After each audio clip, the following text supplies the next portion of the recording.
ತನುವು ನಿನ್ನದು ಮನವು ನಿನ್ನದು, ತನುವು ನಿನ್ನದು ಮನವು ನಿನ್ನದು, ಎನ್ನ ಜೀವನ ಧನವು ನಿನ್ನದು.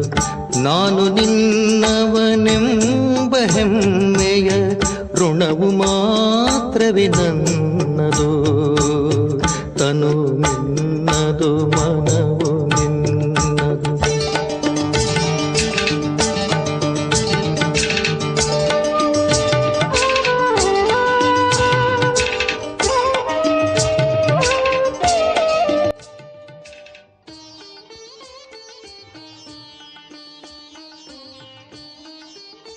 ಓಂ ಶಾಂತಿ. ದಿನಾಂಕ 24/12/2023 ಪ್ರಾತಃ ಮುರಳಿ. ಅವ್ಯಕ್ತ ಬಾಪ್ದಾದ. ರಿವೈಸ್ ಮುರಳಿಯ ದಿನಾಂಕ 3/4/97. ಹಳೆಯ ಸಂಸ್ಕಾರಗಳನ್ನು ಸಮಾಪ್ತಿ ಮಾಡಿ ತಮ್ಮ ನಿಜ ಸಂಸ್ಕಾರಗಳನ್ನು ಧಾರಣೆ ಮಾಡುವಂತಹ ಎವರ್ ರೆಡಿಯಾಗಿರಿ. ಇಂದು ಬಾಪ್ದಾದರವರು 4 ಕಡೆಯಿಂದ ವಿಶ್ವದ ತಂದೆಯ ಪ್ರೀತಿಯಲ್ಲಿ ಲವಲೀನ ಮತ್ತು ಅದೃಷ್ಟ ಮಕ್ಕಳನ್ನು ನೋಡ್ತಿದ್ದಾರೆ. ಪ್ರತಿಯೊಂದು ಮಗುವಿನ ಭಾಗ್ಯದ ಮೇಲೆ ತಂದೆಗೂ ಹೆಮ್ಮೆ ಇದೆ. ನನ್ನ ಮಕ್ಕಳು ವರ್ತಮಾನ ಸಮಯ ಇಷ್ಟು ಮಹಾನಾಗಿದ್ದಾರೆ. ಯಾರು ಇಡೀ ಕಲ್ಪದಲ್ಲಿ ಭಲೆ ದೇವತಾ ಸ್ವರೂಪದಲ್ಲಿ, ಭಲೆ ಧರ್ಮಾತ್ಮರ ರೂಪದಲ್ಲಿ, ಮಹಾತ್ಮರ ರೂಪದಲ್ಲಿ, ಪದ್ಮಪತಿ ಆತ್ಮರ ರೂಪದಲ್ಲಿ ಯಾರದ್ದೂ ಇಷ್ಟೊಂದು ಭಾಗ್ಯವಿಲ್ಲ. ಎಷ್ಟು ನೀವು ಬ್ರಾಹ್ಮಣರ ಭಾಗ್ಯವಿದೆ. ತಮ್ಮ ಇಂತಹ ಶ್ರೇಷ್ಠ ಭಾಗ್ಯವನ್ನು ಸದಾ ಸ್ಮೃತಿಯಲ್ಲಿಟ್ಟುಕೊಳ್ಳುತ್ತೀರಾ? ಸದಾ ಈ ಅಪರಿಮಿತ ಗೀತೆ ಮನದಲ್ಲಿ ಹಾಡುತ್ತಿರುತ್ತೀರಿ. ವಾಹ ಭಾಗ್ಯವಿದಾತ ತಂದೆ ಮತ್ತು ವಾಹ ನಾನು ಶ್ರೇಷ್ಠ ಆತ್ಮನ ಭಾಗ್ಯ. ಈ ಭಾಗ್ಯದ ಗೀತೆಯನ್ನು ಸದಾ ತಾನಾಗಿಯೇ ಹಾಡುತ್ತಿರುತ್ತಿದೆಯೇ? ತಂದೆ ಮಕ್ಕಳನ್ನು ನೋಡಿ ನೋಡಿ ಸದಾ ಹರ್ಷಿತರಾಗ್ತಾರೆ. ಮಕ್ಕಳು ಸಹ ಹರ್ಷಿತರಾಗ್ತಾರೆ. ಆದರೆ ಕೆಲವೊಮ್ಮೆ ಮಧ್ಯದಲ್ಲಿ ತಮ್ಮ ಭಾಗ್ಯವನ್ನು ಇಮರ್ಜ್ ಮಾಡುವ ಬದಲಾಗಿ ಮರ್ಜ್ ಮಾಡ್ತಾರೆ. ಯಾವಾಗ ತಂದೆ ನೋಡ್ತಾರೆ ಮಕ್ಕಳ ಒಳಗಡೆ ತಮ್ಮ ಸೌಭಾಗ್ಯದ ನಶೆ ನಿಶ್ಚಯ ಮರ್ಜ್ ಆಗ್ತದೆ, ಆಗ ಏನು ಹೇಳ್ತೀರಿ? ಡ್ರಾಮಾ. ಆದರೆ ಬಾಪ್ದಾದರವರು ಎಲ್ಲ ಮಕ್ಕಳಿಗೆ ಸದಾ ಭಾಗ್ಯದ ಸ್ಮೃತಿ ಸ್ವರೂಪರನ್ನಾಗಿ ನೋಡಲು ಬಯಸ್ತಾರೆ. ನೀವೆಲ್ಲರೂ ಇದನ್ನೇ ಬಯಸುತ್ತೀರಿ. ಆದರೆ ಮಧ್ಯದಲ್ಲಿ ಆದರೆ ಎನ್ನುವುದು ಬಂದು ಬಿಡುತ್ತದೆ. ಯಾರನ್ನಾದರೂ ಕೇಳಿರಿ, ಎಲ್ಲ ಮಕ್ಕಳು ಇದೇ ಲಕ್ಷ್ಯವನ್ನು ಇಟ್ಕೊಂಡು ನಡೆಯುತ್ತಿದ್ದಾರೆ. ನಾನು ತಂದೆಯ ಸಮಾನ ಆಗಲೇಬೇಕು. ಲಕ್ಷ್ಯ ಬಹಳ ಚೆನ್ನಾಗಿದೆ. ಯಾವಾಗ ಲಕ್ಷ್ಯ ಶ್ರೇಷ್ಠವಾಗಿದೆ, ಬಹಳ ಒಳ್ಳೆಯದಾಗಿದೆ. ಆದರೂ ಕೆಲವೊಮ್ಮೆ ಇಮರ್ಜ್ ರೂಪದಲ್ಲಿ, ಕೆಲವೊಮ್ಮೆ ಮರ್ಜ್ ರೂಪದಲ್ಲಿ ಏಕೆ? ಕಾರಣ ಏನು? ಬಾಪ್ದಾದರವರೊಂದಿಗೆ ಇಷ್ಟೊಂದು ಒಳ್ಳೊಳ್ಳೆಯ ಭರವಸೆಯನ್ನು ಕೊಡುತ್ತೀರಿ, ಆತ್ಮಿಕ ವಾರ್ತಾಲಾಪವೂ ಮಾಡುತ್ತೀರಿ. ಆದರೂ ಸಹ ಲಕ್ಷ್ಯ ಮತ್ತು ಲಕ್ಷಣದಲ್ಲಿ ಅಂತರವೇಕೆ? ಬಾಪ್ದಾದರವರು ಪರಿಣಾಮದಲ್ಲಿ ನೋಡಿದ್ದರೂ ಕಾರಣ ಏನೆಂದು ನೀವೆಲ್ಲರಂತೂ ತಿಳಿದುಕೊಂಡಿದ್ದೀರಿ. ಹೊಸ ಮಾತಲ್ಲ. ಆದರೂ ಬಾಪ್ದಾದರವರು ಪುನಃ ಹೇಳ್ತಾರೆ. ಬಾಪ್ದಾದರವರು 3 ಮಾತನ್ನು ನೋಡಿದ್ದರು. ಒಂದಾಗಿದೆ ಯೋಚಿಸುವುದು, ಸಂಕಲ್ಪ ಮಾಡುವುದು. ಎರಡನೆಯದಾಗಿದೆ ಮಾತನಾಡುವುದು, ವರ್ಣನೆ ಮಾಡುವುದು. ಮತ್ತು 3ನೆಯದಾಗಿದೆ ಕರ್ಮದಲ್ಲಿ, ಪ್ರತ್ಯಕ್ಷ ಅನುಭವದಲ್ಲಿ ಮತ್ತು ನಡತೆಯಲ್ಲಿ ತರುವುದು, ಕರ್ಮದಲ್ಲಿ ತರುವುದು. 3ರ ಸಮಾನ ಬ್ಯಾಲೆನ್ಸ್ ಕಡಿಮೆ ಇದೆ. ಯಾವಾಗ ಬ್ಯಾಲೆನ್ಸ್ ಆಗ್ತದೆ ಆಗ ನಿಶ್ಚಯ ಮತ್ತು ನಶೆ ಇಮರ್ಜ್ ಆಗುವುದು. ಮತ್ತು ಯಾವಾಗ ಬ್ಯಾಲೆನ್ಸ್ ಕಡಿಮೆ ಇರ್ತದೆ ಆಗ ನಿಶ್ಚಯ ಮತ್ತು ನಶೆ ಮರ್ಜ್ ಆಗ್ತದೆ. ಪರಿಣಾಮದಲ್ಲಿ ನೋಡಲಾಯಿತು, ಯೋಚಿಸುವ ಗತಿ ಬಹಳ ಚೆನ್ನಾಗಿದೆ ಮತ್ತು ತೀವ್ರವಾಗಿದೆ. ಮಾತನಾಡುವುದರಲ್ಲಿ ತೀವ್ರ ಮತ್ತು ನಶೆ ಅದು 75% ಸರಿ ಇದೆ. ಮಾತನಾಡುವುದರಲ್ಲಿ ಅಧಿಕ ಮಕ್ಕಳು ಬುದ್ಧಿವಂತರಾಗಿದ್ದಾರೆ. ಆದರೆ ಪ್ರಾಕ್ಟಿಕಲ್ ನಡತೆಯಲ್ಲಿ ತರುವುದರಲ್ಲಿ ಪೂರ್ಣ ಅಂಕಗಳು ಕಡಿಮೆ ಇವೆ. 2 ಮಾತುಗಳಲ್ಲಿ ಸರಿ ಇದೆ, ಆದರೆ 3ನೇ ಮಾತಿನಲ್ಲಿ ಬಹಳ ಕಡಿಮೆ ಇದೆ. ಕಾರಣ? ಯಾವಾಗ ಸಂಕಲ್ಪವೂ ಒಳ್ಳೆಯದಾಗಿದೆ, ಮಾತು ಸಹ ಬಹಳ ಸುಂದರ ರೂಪದಲ್ಲಿದೆ, ಆದರೆ ಪ್ರಾಕ್ಟಿಕಲ್ನಲ್ಲಿ ಕಡಿಮೆ ಏಕೆ ಆಗ್ತದೆ? ಕಾರಣವೇನು ತಿಳಿದುಕೊಂಡಿದ್ದೀರಾ? ಹೌದು ಅಥವಾ ಇಲ್ಲವೆಂದು ಹೇಳಿ. ಬಹಳ ಚೆನ್ನಾಗಿ ತಿಳಿದುಕೊಂಡಿದ್ದೀರಿ. ಒಂದು ವೇಳೆ ಯಾರಿಗಾದರೂ ಈ ವಿಷಯದ ಮೇಲೆ ಭಾಷಣ ಮಾಡಿ ಅಥವಾ ಕ್ಲಾಸ್ ಮಾಡಿ ಅಂದಾಗ ಎಷ್ಟು ಚೆನ್ನಾಗಿ ಕ್ಲಾಸ್ ಮಾಡಿಸುವರು ಮತ್ತು ದೊಡ್ಡ ನಿಶ್ಚಯ, ನಶೆ, ರುಚಿಯಿಂದ ಭಾಷಣವನ್ನೂ ಮಾಡುವರು, ಕ್ಲಾಸನ್ನೂ ಮಾಡಿಸುವರು. ಬಾಪ್ತಾದರವರು ಎಲ್ಲರ ಕ್ಲಾಸನ್ನು ಕೇಳ್ತಾರೆ, ಏನೇನು ಹೇಳ್ತಾರೆ ಎಂದು ಮುಗುಳ್ನಗುತ್ತಿರುತ್ತಾರೆ. ವಾಹ್ ಮಕ್ಕಳೇ ವಾಹ್. ಮೂಲ ಮಾತಾಗಿದೆ. ಬಾಪ್ತಾದರವರು ಮೊದಲು ಸಹ ತಿಳಿಸಿದ್ದಾರೆ, ಈಗ ರಿವೈಸ್ ಕೋರ್ಸ್ ನಡೆಯುತ್ತಿದೆ. ತಂದೆ ಹೇಳ್ತಾರೆ, ಕಾರಣ ಒಂದೇ ಆಗಿದೆ, ಜಾಸ್ತಿ ಅಲ್ಲ. ಒಂದೇ ಕಾರಣ ಮತ್ತು ತಿಳಿಯುತ್ತಾರೆ, ಕಾರಣವನ್ನು ನಿವಾರಣೆ ಮಾಡುವುದು ಕಷ್ಟವೂ ಅಲ್ಲ, ಬಹಳ ಸಹಜವಾಗಿದೆ.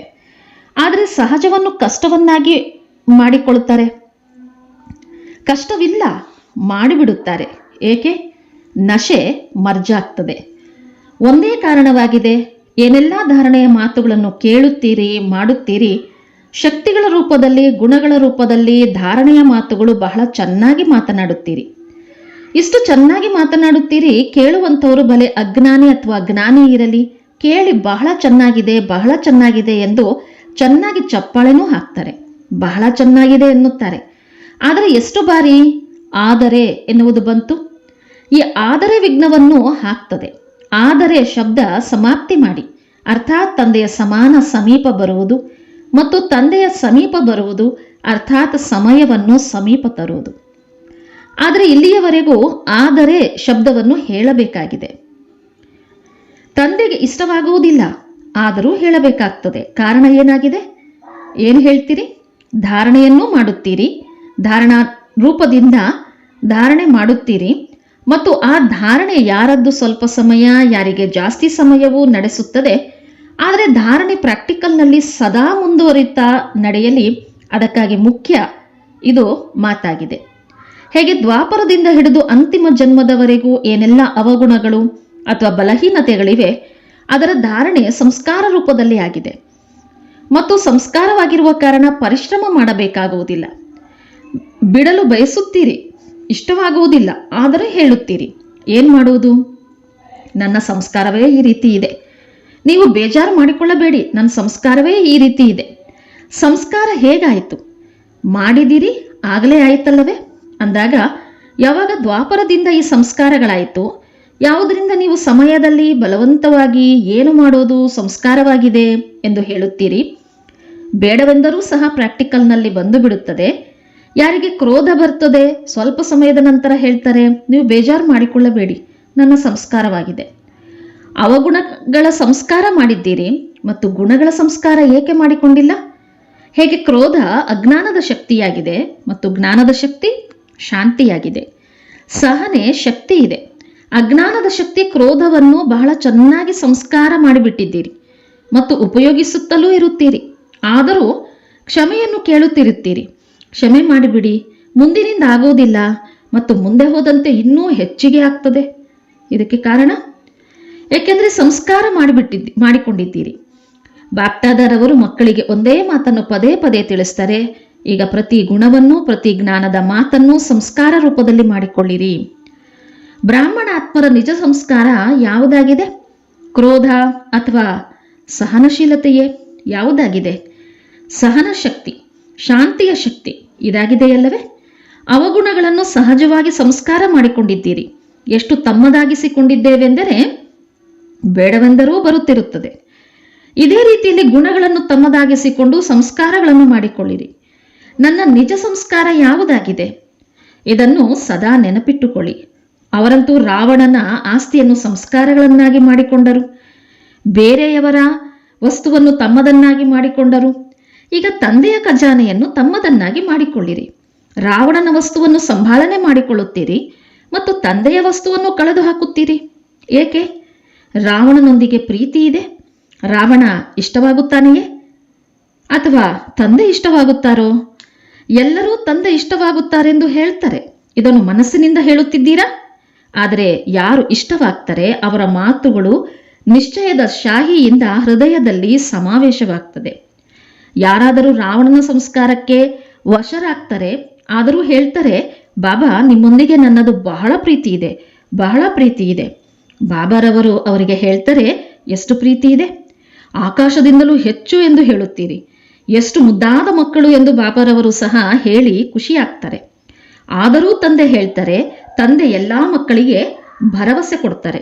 ಹೃದಯದಿಂದ ಒಂದು ವೇಳೆ ಒಂದು ಬಾರಿಯೂ ನನ್ನ ಬಾಬಾ ಎಂದು ಹೇಳಿಬಿಟ್ಟರೆ ಒಂದು ವೇಳೆ ಮಧ್ಯ ಮಧ್ಯದಲ್ಲಿ ಮರೆತು ಹೋಗ್ತೀರಿ. ಆದರೆ ಒಂದು ಬಾರಿಯೂ ಹೃದಯದಿಂದ ನನ್ನ ಬಾಬಾ ಎಂದು ಹೇಳಿದರೆ ತಂದೆ ಹೇಳ್ತಾರೆ, ಯಾರೇ ಇರಲಿ ಹೇಗೇ ಇರಲಿ ನನ್ನವರಾಗಿಯೇ ಇದ್ದೀರಿ. ಕರೆದುಕೊಂಡಂತೂ ಹೋಗಲೇಬೇಕು. ಕೇವಲ ತಂದೆ ಏನು ಬಯಸ್ತಾರೆ ಎಂದರೆ ಮೆರವಣಿಗೆಯನ್ನು ಮಾಡಿಕೊಂಡು ಬರಬಾರದು. ಪ್ರಿಯತಮೆಯರಾಗಿ ಬನ್ನಿ, ಎಲ್ಲರೂ ಕೇಳಿ ಖುಷಿಯಾಗುತ್ತಿದ್ದೀರಿ, ತಮ್ಮ ಮೇಲೆ ನಗು ಸಹ ಬರುತ್ತಿದೆ. ಈಗ ಕೇಳುವ ಸಮಯದಲ್ಲಿ ತಮ್ಮ ಮೇಲೆ ನಗುತ್ತೀರಿ ಅಲ್ಲವೇ? ತಮ್ಮ ಮೇಲೆ ನಗು ಬರುತ್ತದೆ. ಮತ್ತು ಯಾವಾಗ ಜೋಶ್ನಲ್ಲಿ ಬರುತ್ತೀರಿ ಆಗ ಕೆಂಪು ಹಳದಿ ಆಗುತ್ತೀರಿ. ಆದರೆ ತಂದೆ ರಿಸಲ್ಟ್ನಲ್ಲಿ ನೋಡ್ತಾರೆ, ಮಕ್ಕಳಲ್ಲಿ ಒಂದು ವಿಶೇಷತೆ ಬಹಳ ಚೆನ್ನಾಗಿದೆ. ಅದು ಯಾವುದಾಗಿದೆ? ಪವಿತ್ರತೆಯಲ್ಲಿರುವುದು. ಇದಕ್ಕಾಗಿ ಎಷ್ಟೇ ಸಹನೆ ಮಾಡಬೇಕಾಗಲಿ, ಎಷ್ಟೇ ವಿರುದ್ಧ ಮಾಡುವವರು ಮುಂದೆ ಬರಲಿ, ಆದರೆ ಈ ಮಾತಿನಲ್ಲಿ 75% ಚೆನ್ನಾಗಿದ್ದೀರಿ. ಕೆಲವರು ಅಲ್ಲಸಲ್ಲದ ಮಾತುಗಳನ್ನು ಮಾತನಾಡುತ್ತಾರೆ, ಆದರೂ ಸಹ 75% ಈ ಮಾತಿನಲ್ಲಿ ಪಾಸ್ ಆಗಿ ತೋರಿಸಿದ್ದೀರಿ. ಈಗ ಅದರ ನಂತರ ಎರಡನೇ ಸಬ್ಜೆಕ್ಟ್ ಯಾವುದು ಬರ್ತದೆ? ಕ್ರೋಧ. ದೇಹಭಾನವಂತೂ ಪೂರ್ಣ ಇದ್ದೇ ಇದೆ. ಆದರೆ ನೋಡಲಾಗಿದೆ ಕ್ರೋಧ ಸಬ್ಜೆಕ್ಟ್ನಲ್ಲಿ ಬಹಳ ಕಡಿಮೆ ಪಾಸ್ ಆಗಿದ್ದೀರಿ.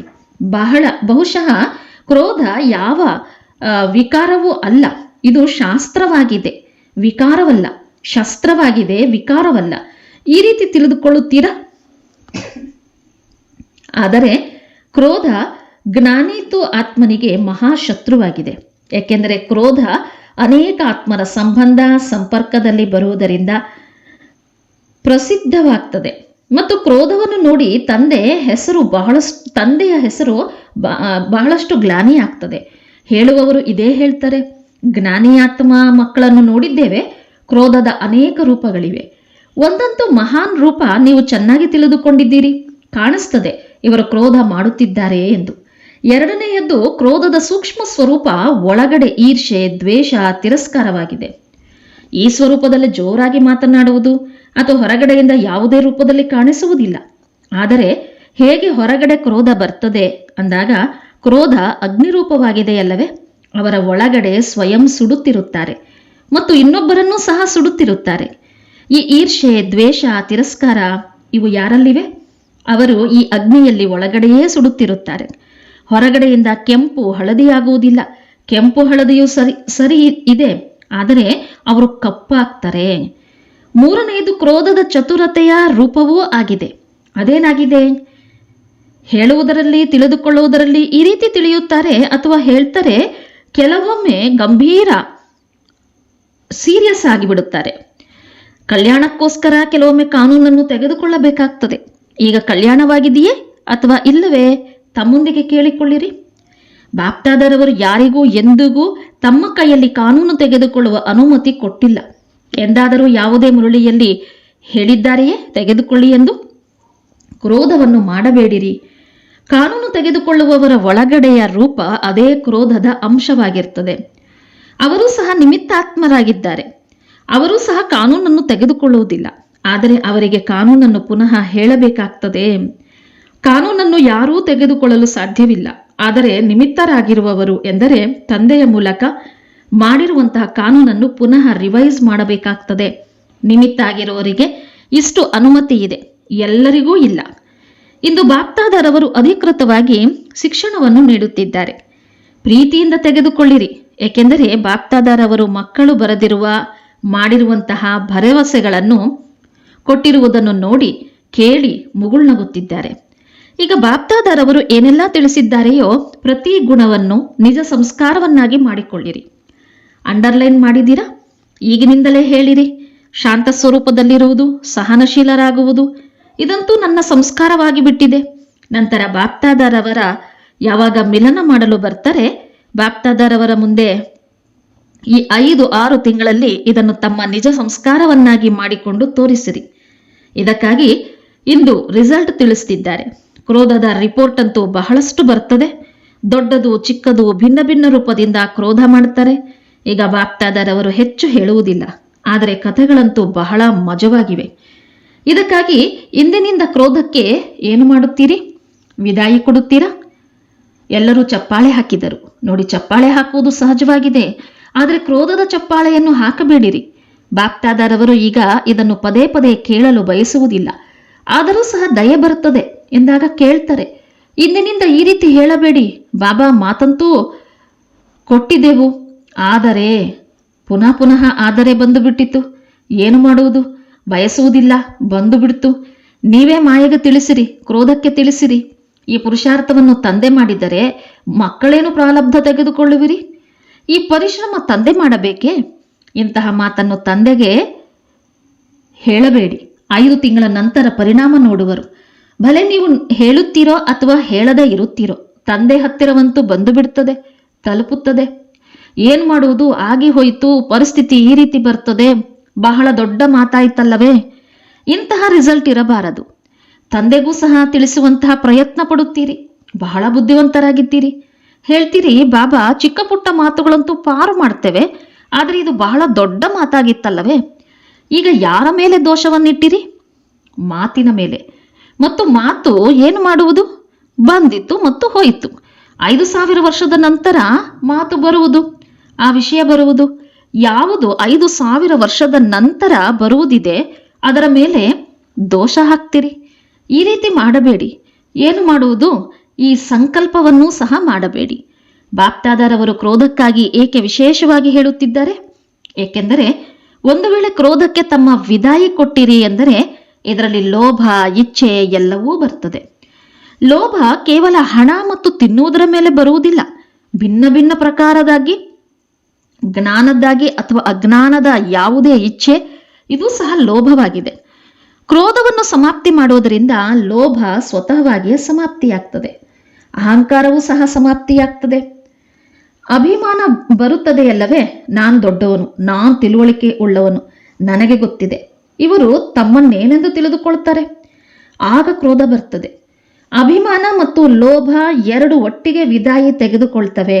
ಇದಕ್ಕಾಗಿ ಬಾಪ್ತಾದರವರು ವಿಶೇಷವಾಗಿ ಲೋಭಕ್ಕಾಗಿ ಹೇಳದೆ ಕ್ರೋಧಕ್ಕಾಗಿ ಅಂಡರ್ಲೈನ್ ಮಾಡಿಸ್ತಿದ್ದಾರೆ. ಸಂಸ್ಕಾರವನ್ನು ಮಾಡಿಕೊಳ್ಳುತ್ತೀರೇನು? ಈಗ ಎಲ್ಲರೂ ಕೈ ಎತ್ತಿರಿ ಮತ್ತು ಎಲ್ಲರ ಫೋಟೋವನ್ನು ತೆಗೆಯಿರಿ.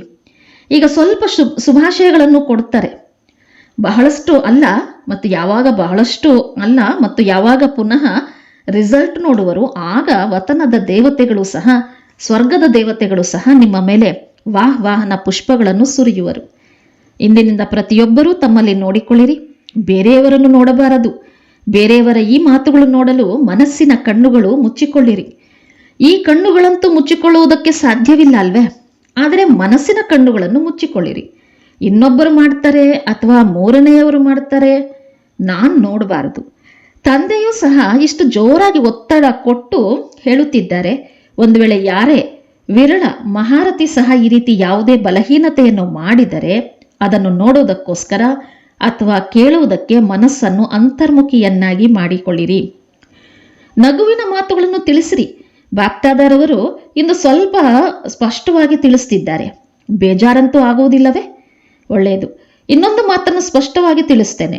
ಬಾಪ್ತಾದರವರು ನೋಡಿದರೂ ಅಧಿಕ ಮಕ್ಕಳು ಸಮಯ ಪ್ರತಿ ಸಮಯ, ಸದಾ ಅಲ್ಲ, ಕೆಲವೊಮ್ಮೆ ಮಹಾರಥಿಗಳ ವಿಶೇಷತೆಗಳನ್ನು ಕಡಿಮೆ ನೋಡಿ ಮತ್ತು ಬಲಹೀನತೆಗಳನ್ನು ಬಹಳ ಆಳವಾಗಿ ನೋಡ್ತಾರೆ ಮತ್ತು ಫಾಲೋ ಮಾಡ್ತಾರೆ. ಒಬ್ಬರು ಇನ್ನೊಬ್ಬರೊಂದಿಗೆ ವರ್ಣನೆಯನ್ನೂ ಮಾಡ್ತಾರೆ. ಏನಿದೆ, ಎಲ್ಲರನ್ನೂ ನೋಡಿದ್ದೇವೆ. ಮಹಾರಥಿಗಳೂ ಸಹ ಮಾಡ್ತಾರೆ. ನಾವಂತೂ ಹಿಂದಿದ್ದೇವೆ. ಈಗ ಮಹಾರಥಿಗಳು ಯಾವಾಗ ಬದಲಾಗ್ತಾರೆ, ಆಗ ನಾವು ಬದಲಾಗುವೆವು.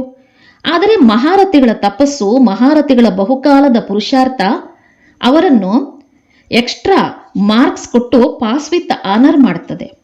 ನೀವು ಮಹಾರಥಿ ಬದಲಾದರೆ ನಾವು ಬದಲಾಗುವೆವು ಎಂದು ಕಾಯುತ್ತಿರುತ್ತೀರಿ. ಆಗ ಮೋಸ ಹೋಗ್ತೀರಿ. ಇದಕ್ಕಾಗಿ ಮನಸ್ಸನ್ನು ಅಂತರ್ಮುಖಿಯನ್ನಾಗಿ ಮಾಡಿಕೊಳ್ಳಿ. ತಿಳಿಯುತ್ತೆ? ಇದನ್ನು ಸಹ ಬಾಪ್ತಾದರವರು ಕೇಳ್ತಾರೆ. ನೋಡಿದ್ದೇವೆ, ನಮಗೂ ಕಣ್ಣುಗಳಿವೆ ಅಲ್ಲವೇ, ನಮಗೂ ಕಿವಿಗಳಿವೆ ಅಲ್ಲವೇ, ನಾವು ಸಹ ಬಹಳಷ್ಟು ಕೇಳಿದ್ದೇವೆ. ಆದರೆ ಮಹಾರಥಿಗಳೊಂದಿಗೆ ಈ ಮಾತಿನಲ್ಲಿ ಸ್ಪರ್ಧೆ ಮಾಡಬೇಡಿರಿ. ಒಳ್ಳೆಯ ರೇಸನ್ನು ಮಾಡಿರಿ, ಕೆಟ್ಟದರ ರೇಸನ್ನು ಮಾಡಬೇಡಿ. ಇಲ್ಲವೆಂದರೆ ಮೋಸ ಹೋಗುವಿರಿ.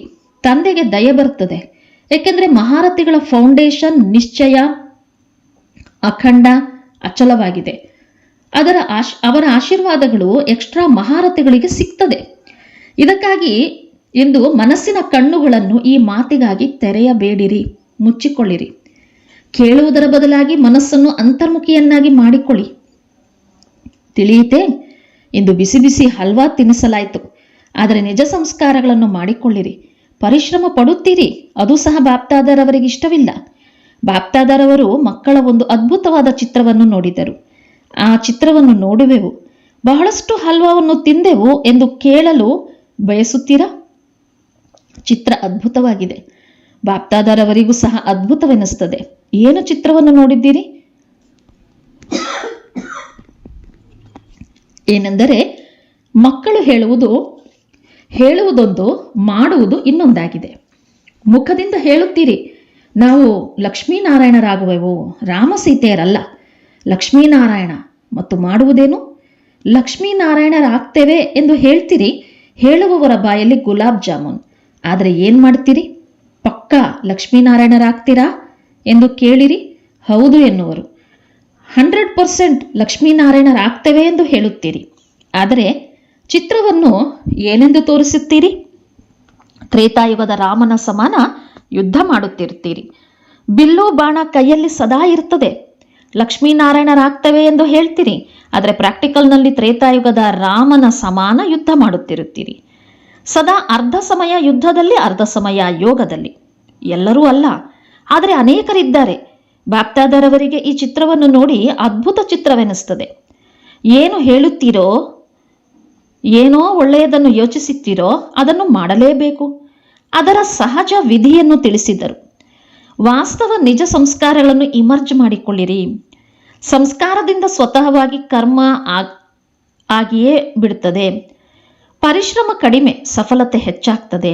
ಪರಿಶ್ರಮದಿಂದ ಮುಕ್ತರಾಗ್ತೀರಿ. ಹೇಗೆ ಅರ್ಧಕಲ್ಪ, ಯಾವಾಗ ವಿಶ್ವದ ಮಾಲೀಕರಾಗ್ತೀರಿ ಆಗ ಅನೇಕ ಪ್ರಕಾರದ ಪರಿಶ್ರಮದಿಂದ ಸ್ವತಃ ಮುಕ್ತರಾಗ್ತೀರಿ. ಈ ರೀತಿ ಈ ಸಮಯ ನಿಜ ಸಂಸ್ಕಾರಗಳನ್ನು ಮಾಡಿಕೊಳ್ಳುವುದರಿಂದ ಸಹಜವಾಗಿ ಪರಿಶ್ರಮದಿಂದ ಮುಕ್ತರಾಗ್ತೀರಿ. ಸಮಯ ಪ್ರತಿ ಸಮಯ ಬಾಣವನ್ನೆತ್ತುವುದು, ಯುದ್ಧ ಮಾಡುವಂತಹ ಅವಶ್ಯಕತೆ ಬೀಳುವುದಿಲ್ಲ. ನಿರಂತರ ಯೋಗಿ, ಸಹಜ ಯೋಗಿ, ಕರ್ಮಯೋಗಿ, ರಾಜಯೋಗಿ ಸ್ವತಃವಾಗಿ ಆಗುತ್ತೀರಿ. ಯೋಗವನ್ನು ಜೋಡಿಸುವ ಅವಶ್ಯಕತೆ ಇಲ್ಲ. ಆದರೆ ಪ್ರತಿ ಸೆಕೆಂಡ್, ಪ್ರತಿ ಸಮಯ ಯೋಗಿ ಜೀವನ ಸ್ವತಃವಾಗಿ ಆಗ್ತದೆ. ಅಂದಾಗ ಈ ರೀತಿ ಬಯಸುತ್ತೀರಾ? ಜ್ಞಾನ, ಯೋಗ, ಧಾರಣೆ ಮತ್ತು ಸೇವೆ, ಈ 4 ಸಬ್ಜೆಕ್ಟಿನ ಸಾರ 2 ಶಬ್ದವಾಗಿದೆ. ಒಂದು, ಬಾಬಾ ನನ್ನ ಸಂಸಾರವಾಗಿದ್ದಾರೆ. ಎರಡನೆಯದು, ಪ್ರತಿ ಗುಣ, ಪ್ರತಿ ಶಕ್ತಿ ನನ್ನ ನಿಜ ಸಂಸ್ಕಾರವಾಗಿದೆ. 2 ಶಬ್ದಗಳನ್ನು ನೆನಪಿಟ್ಟುಕೊಳ್ಳಿರಿ. ಸಂಸಾರ ಮತ್ತು ಸಂಸ್ಕಾರ. ಕಷ್ಟವಿದೆಯೇ? ಸ್ವಲ್ಪ ಸ್ವಲ್ಪ ಕಷ್ಟವಿದೆಯೇ? ಯಾವಾಗ ಮಾತು ಬರುತ್ತೋ ಆಗ ಕಷ್ಟವೆನಿಸುತ್ತದೆಯೇ? ಯಾರು ದೊಡ್ಡವರಾಗಿದ್ದಾರೆ? ಆದರೆ ಆ ಸಮಯದಲ್ಲಿ ಮಾತು ದೊಡ್ಡದೆನಿಸುತ್ತದೆ. ಬಾಪ್ದಾದರವರ ಹತ್ತಿರ ಇಂತಹ ಸಮಯದ ಮಕ್ಕಳ ಚಿತ್ರಗಳು ಬಹಳಷ್ಟಿವೆ. ಮ್ಯೂಸಿಯಂ ಮಾಡಲಾಗಿದೆ. ಯಾವಾಗಾದರೂ ಬಂದರೆ ನೋಡಿರಿ, ತಮ್ಮದೇ ಚಿತ್ರವನ್ನು ನೋಡಿಕೊಳ್ಳಿರಿ. ಆದರೆ ಈಗ ಸಮಾಪ್ತಿ ಸಮಾರೋಹವನ್ನು ಆಚರಿಸಿರಿ. ಯಾವಾಗ ನೀವು ಸಮಾಪ್ತಿ ಸಮಾರೋಹವನ್ನು ಆಚರಿಸುವಿರಿ ಆಗ ವಿಶ್ವ ಪರಿವರ್ತನೆಯ ಸಮಾರೋಹ ನಿಮ್ಮ ಮುಂದೆ ಬರುವುದು. ಇನ್ನೊಂದು ಮಾತು ತಿಳಿಸುವುದೇ? ಕೇಳಲು ತಯಾರಾಗಿದ್ದೀರಾ? ಬಾಲಕರು ಮಾಲೀಕರಾಗಿರುತ್ತಾರಲ್ಲವೇ? ಅಂದಾಗ ಮಾಲೀಕರಿಂದ ಆದೇಶವನ್ನು ಪಡೆದು ಹೇಳಲಾಗ್ತದೆ. ಬೇಹದ್ದಿನ ಹಾಲ್ ಆಗಿದೆಯಲ್ಲವೇ? ನೋಡಿರಿ, ಹೇಗೆ ರುಂಡಮಾಲೆಯನ್ನು ತೋರಿಸುತ್ತಾರಲ್ಲವೇ? ಹಾಗೆಯೇ ಇಲ್ಲಿ ಬಂದು ನೋಡಿದರೆ ರುಂಡಮಾಲೆ ಅನ್ನಿಸ್ತದೆ. ಕೇವಲ ನಿಮಗೆ ಮುಖ ಕಾಣಿಸುವುದು ಬೇಹದ್ದಿನ ಹಾಲ್ನಲ್ಲಿ. ಬಾಪ್ದಾದರವರು ಸಹ ಇಂದು ತೆರೆದ ಹೃದಯದಿಂದ ಬೇಹದ್ದಿನ ಮಾತುಗಳನ್ನು ತಿಳಿಸುತ್ತಿದ್ದಾರೆ. ನಿನ್ನೆಯ ದಿನ ಯಾವುದಾಗಿತ್ತು? ಬುಧವಾರ ಮಾತಾಗಿದೆ. ಇವತ್ತಂತೂ ಎಲ್ಲರೂ ರಾತ್ರಿಯ ಆಟವನ್ನು ನೋಡಿ ಸ್ವಲ್ಪ ಸುಸ್ತಾಗಿದ್ದೀರಿ, ಸ್ವಲ್ಪ ಚಿಂತಿತರಾಗಿದ್ದೀರಲ್ಲವೇ? ರಾತ್ರಿ ಬಿರುಗಾಳಿಯ ಜೊತೆಯಲ್ಲಿ ಮಳೆಯನ್ನೂ ಸಹ ಸುರಿಯಿತು. ಆದರೆ ಅಂತಿಮ ಸಮಯದಲ್ಲಿ ಏನೆಲ್ಲ ಬಹಳಷ್ಟು ಆಗುವುದಿದೆ. ಒಂದು ವೇಳೆ ಸ್ವಲ್ಪವೂ ಸಹ ರಿಹರ್ಸಲ್ ಮಾಡಿದರೆ ಚೆನ್ನಾಗಿದೆ. ಸ್ವಲ್ಪ ರಿಹರ್ಸಲ್ ಆಗಬೇಕು. ಎಲ್ಲವನ್ನೂ ಪ್ಯಾಕ್ ಮಾಡಿ ಮತ್ತು ಓಡುವುದು, ಇದಂತೂ ಎಕ್ಸಸೈಸ್ ಮಾಡಿಸಿತು. ವೃದ್ಧರಾದ ಮಾತೆಯರು ಓಡುವುದಿಲ್ಲ, ಆದರೆ ರಾತ್ರಿಯಲ್ಲಿ ಹಾಸಿಗೆಯನ್ನು ತೆಗೆದುಕೊಂಡು ಓಡಿದರು. ಅದಕ್ಕಾಗಿ ಸಹ ಇದು ಸಹ ಒಂದು ಆಟವಾಗಿದೆ. ಎಕ್ಸಸೈಸ್ ಆಗಿತ್ತಲ್ಲವೇ, ಕಾಲುಗಳು ನಡೆದವಲ್ಲವೇ. ಇವು ಚಿಕ್ಕ ಪುಟ್ಟ ರಿಹರ್ಸಲ್ಗಳಂತೂ ಅಂತಿಮದ ಮುಂದೆ ಏನೂ ಇಲ್ಲ. ಇದು ಸಹ ಅಭ್ಯಾಸವಾಗಬೇಕು. ಬಾಪ್ತಾದರವರು ಹೇಳಿದರು, ಎವರ್ ರೆಡಿಯಾಗಿರಿ. ಇದರಲ್ಲಿಯೂ ಎವರ್ ರೆಡಿ. ಮಳೆ ಬಂತೆಂದರೆ ಸೆಕೆಂಡಿನಲ್ಲಿ ಹೋಗಬೇಕಾಗ್ತದೆ. ಯಾರಿಗಾದರೂ ತೊಂದರೆ ಆಯಿತೆ, ಸೆಕೆಂಡ್ನಲ್ಲಿ ಸೆಟ್ ಆದಿರಿ. ಬಾಪ್ತಾದರವರು ತಿಳಿಯುತ್ತಾರೆ, ಎಲ್ಲಿಯವರೆಗೂ ಪರಿಪಕ್ವ ಆಗುವುದಿಲ್ಲ ಅಲ್ಲಿಯವರೆಗೂ ಮಕ್ಕಳು ಕಡಿಮೆ ಬರಲಿ. ಆದರೆ ಎಷ್ಟು ಕಡಿಮೆ ಹೇಳ್ತೇವೆ ಅಷ್ಟು ಇನ್ನೂ ಹೆಚ್ಚಾಗಿ ಬರ್ತಾರೆ. ಕೆಂಪು ಬಾವುಟವನ್ನು ತೋರಿಸ್ತಾರೆ, ಬರಬೇಡಿ, ಆದರೂ ಸಹ ಬಂದು ಬಿಡ್ತಾರೆ. ಅಂದಾಗ ಆಟವನ್ನು ನೋಡಿದ್ದೀರಾ? ಬಾಪ್ತಾದರವರಿಗೆ ಮಕ್ಕಳ ಸ್ನೇಹ ನೋಡಿ ಖುಷಿ ಆಗ್ತದೆ ಮತ್ತು ಸದಾ ಮಕ್ಕಳಿಗೆ ಇದನ್ನೇ ಹೇಳ್ತಾರೆ, ಬನ್ನಿ ಮಕ್ಕಳೇ ಬನ್ನಿ. ಬರಬೇಡಿ ಎಂದು ಹೇಗೆ ಹೇಳುವುದು? ಹೇಳಲು ಸಾಧ್ಯವೇ? ಎಲ್ಲರೂ ಎಷ್ಟೇ ಬಂದಿದ್ದೀರಿ, ಖುಷಿಯಿಂದ ಬಂದಿದ್ದೀರಿ ಮತ್ತು ಖುಷಿಯನ್ನು ತೆಗೆದುಕೊಂಡು ಹೋಗಿರಿ. ಮತ್ತು ಟೋಲಿಯ ಜೊತೆಯಲ್ಲಿ ಮೊದಲು ಖುಷಿಯನ್ನು ಹಂಚಿರಿ, ಅದರ ಜೊತೆಯಲ್ಲಿ ಟೋಲಿಯನ್ನು ಹಂಚಿರಿ. ಒಳ್ಳೆಯದು. 4 ಕಡೆಯ ಸರ್ವ ಬಾಪ್ತಾದರವರ ಲವ್ಲೀನ್ ಆತ್ಮರಿಗೆ, ಸರ್ವ ತಂದೆಯ ಸೇವಾಧಾರಿ ಆತ್ಮರಿಗೆ, ಸರ್ವ ಸಹಜ ಪುರುಷಾರ್ಥವನ್ನು ತಮ್ಮದಾಗಿಸಿಕೊಳ್ಳುವಂತಹ ಶ್ರೇಷ್ಠ ಆತ್ಮರಿಗೆ, ಸದಾ ತಂದೆಯ ಸಮಾನ ಆಗುವಂತಹ ಲಕ್ಷ್ಯ ಮತ್ತು ಲಕ್ಷಣವನ್ನು ಸಮಾನವಾಗಿ ಮಾಡಿಕೊಳ್ಳುವಂತಹ ತಂದೆಯ ಸಮೀಪ ಆತ್ಮರಿಗೆ ಬಾಪ್ತಾದರವರ ಬಹಳ ಬಹಳ ನೆನಪು, ಪ್ರೀತಿ ಮತ್ತು ನಮಸ್ತೆ. ನಾವೆಲ್ಲ ಆತ್ಮಿಕ ಮಕ್ಕಳ ಆತ್ಮಿಕ ತಂದೆಗೆ ನಮಸ್ತೆ ನಮಸ್ತೆ ನಮಸ್ತೆ. ವರದಾನ: ಎಲ್ಲರಿಗೆ ಅಮರ ಜ್ಞಾನ ಕೊಟ್ಟು ಅಕಾಲ ಮೃತ್ಯುವಿನ ಭಯವನ್ನು ಹೋಗಲಾಡಿಸುವಂತಹ ಶಕ್ತಿಶಾಲಿ ಸೇವಾಧಾರಿ ಭವ. ಈ ಪ್ರಪಂಚದಲ್ಲಿ ಇತ್ತೀಚೆಗೆ ಅಕಾಲ ಮೃತ್ಯುವಿನದ್ದೇ ಭಯವಿದೆ. ಭಯದಿಂದ ತಿನ್ನುತ್ತಿದ್ದಾರೆ, ನಡೆದಾಡುತ್ತಿದ್ದಾರೆ, ಮಲಗುತ್ತಲೂ ಸಹ ಇರುತ್ತಾರೆ.